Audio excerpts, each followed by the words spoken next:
घोटाले में फंसे पीएमसी बैंक के अकाउंट होल्डर्स को पैसे मिलने का रास्ता साफ हो गया है।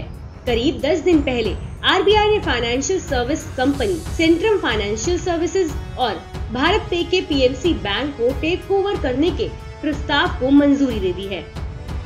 ये दोनों ही कंपनियां इस कोऑपरेटिव बैंक को चलाने के लिए एक स्मॉल फाइनेंस बैंक का गठन करेंगी, जो आरबीआई के सुपरविजन में एक अमालगमेशन स्कीम यानी एकीकरण योजना के तहत काम करेगी। आरबीआई के इस फैसले से पीएमसी के अकाउंट होल्डर्स को बड़ी राहत मिलेगी। साल 2019 में जब पीएमसी बैंक स्कैम सामने आया, तो उसी साल सितंबर में रिजर्व बैंक ने पीएमसी बैंक के निदेश मंडल को भंग करते हुए उसे रेगुलेटरी सुपरविजन में डाल दिया और बैंक पर कई तरह के रोक लगा दिए, जिसे अब टेक ओवर पूरा होने तक 31 दिसंबर 2021 तक कर दिया गया है। लेकिन बड़ा सवाल ये है कि क्या इस घोटाले को रोका जा सकता था? मनी कंट्रोल को जो सबूत मिले हैं, उससे इस बात का पता चलता है कि आरबीआई को घोटाले के पर्याप्त संकेत मिले थे, जिस पर अगर समय से अमल किया होता तो ये घोटाला रोका जा सकता था। क्योंकि घोटाले के सार्वजनिक होने से 8 साल पहले ही एक विसल ब्लोअर ने बैंक में हो रही जालसाजी के बारे में बैंक को चिट्ठी लिखकर आगाह किया था। पीएमसी बैंक के एक अधिकारी ने 28 जनवरी 2011 को आरबीआई के अर्बन चीफ जनरल मैनेजर ए उद्गाता को एक लेटर लिखकर पीएमसी में हो रही गड़बड़ियों के बारे में बताया था।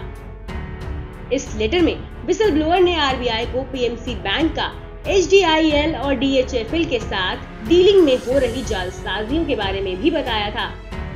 आपको बता दें कि बाद में ये दोनों ही कंपनियां कर्ज में डूबकर दिवालिया हो गई थी।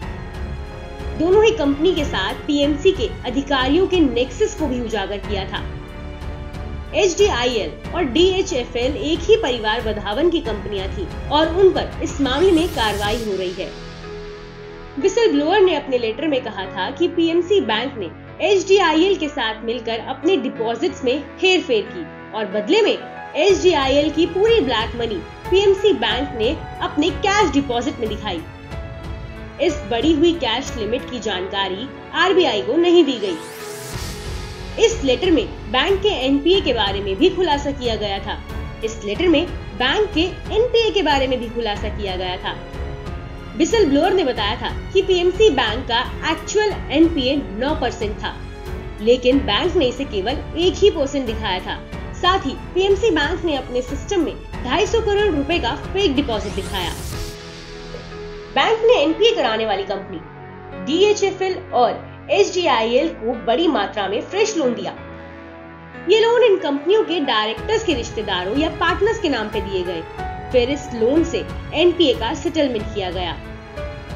बैंक के लोन बुक को बढ़ाने के लिए नकली डिपॉजिट दिखाए गए। विसल ब्लोअर ने आरबीआई से इस मामले में जांच करने को कहा था। आरबीआई ने इस लेटर के संज्ञान में आते ही 7 मार्च 2011 को इस मामले में जांच के आदेश दिए थे, जिसके बाद पीएमसी बैंक के सीईओ जॉय थॉमस को गिरफ्तार कर लिया गया। जांच में पता चला कि जॉय थॉमस ने पर्सनल असिस्टेंट से शादी करने के लिए अपना धर्म परिवर्तन कर नाम जुनैद खान कर लिया और अपनी पत्नी को पुणे में 9 फ्लैट गिफ्ट दिए। मनी कंट्रोल ने इस लेटर की कॉपी का रिव्यू किया है। इस आर्टिकल के लिए आरबीआई को कोई कमेंट नहीं किया गया। ये घोटाला उस वक्त सामने नहीं आया क्योंकि आरबीआई ने इसकी जांच का जिम्मा जिस व्यक्ति को दिया था, वो खुद घोटालेबाजों के साथ मिला हुआ था और इस साजिश में शामिल था। इसके अलावा साल 2018 और 19 में स्टैट्यूटरी ऑडिट ने अपने ऑडिट क्वालिफिकेशन में पीएमसी बैंक को ए रेटिंग दे दी। ये रेटिंग ऐसे समय में दी गई जब बैंक में बड़े पैमाने पर फ्रॉड हो रहा था। इस मामले में ऑडिटर लखनवाला एंड कंपनी का भी रोल जांच के घेरे में है। मनी कंट्रोल इस मामले में ऑडिटर से संपर्क नहीं कर पाया क्योंकि ऑडिटर्स की ना तो कोई वेबसाइट है और ना ही इनका कोई ईमेल एड्रेस है। इस मामले में ऑडिटर्स बैंक की गड़बड़ी पकड़ने में नाकाम रहे और इसे टॉप रेटिंग दे दी।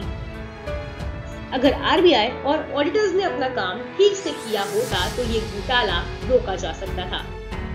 देश और दुनिया की तमाम खबरों के लिए बने रहिए मनी कंट्रोल हिंदी के साथ।